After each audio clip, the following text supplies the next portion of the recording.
দাজ্জাল বের হয়ে নিহত হওয়া পর্যন্ত ৪০ দিন অবস্থান করবে। কোন এক সাহাবী থেকে বর্ণিত, রাসূল সাল্লাল্লাহু আলাইহি সাল্লাম বলেছেন, দাজ্জাল ৪০ দিন দুনিয়ায় অবস্থান করবে। দাজ্জালকে কোথায় হত্যা করবেন তার বর্ণনা পাওয়া যায়। কোন এক সাহাবী বলেন, তো হবে এবং প্রতিটি দলের শতকরা ৯৯ জন মানুষ মারা যাবে। তাদের প্রত্যেকেই বলবে, হাই হাই, আমি যদি বেঁচে থাকতাম তাহলে সেই ব্যক্তি আমিই হতাম। সিরিয়া নিয়ে এবার সত্যি হলো নবীজি সাল্লাল্লাহু আলাইহি ওয়াসাল্লামের ভবিষ্যৎবাণী। তাহলে কি কিয়ামত অতি সন্নিকটে?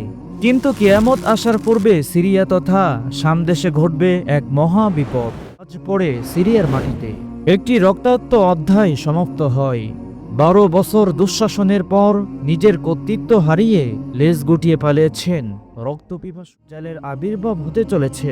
আর অন্যদিকে দাজ্জালকে হত্যা করার জন্য ঈসা আলাইহিস সালামের আগমনের জন্য প্রস্তুত সিরিয়ার দামেস্ক।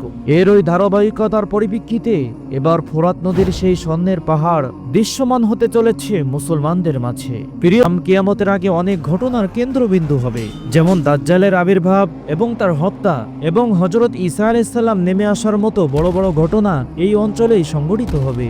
হযরত ইমাম মাহদির আবির্ভাব এবং তার নেতৃত্বে দেখা হবে অন্য ভিডিওতে। আসসালামু আলাইকুম ওয়া রাহমাতুল্লাহ।